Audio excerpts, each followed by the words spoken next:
اگه فکر میکنید درست کردن بستنی سنتی خیلی سخته، باید بگم سخت و اشتباهی. انقدر آسونی که هر روز تو خونه واسه خودت درست میکنیم.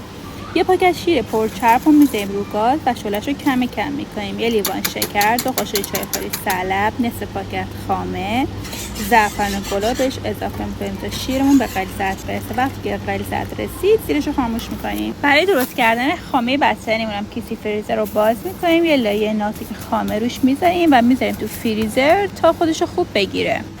یادتون باشه بستنی و هر 1 ساعت یک بار از یخچال خارج کنیم و به هم بزنیم که حالا یخزدگی پیدا نکنه. تو مرحله 5 مغزیجات رو بهش اضافه میکنیم و 24 ساعت میذاریم تو یخچال تا خودش رو خوب بگیره.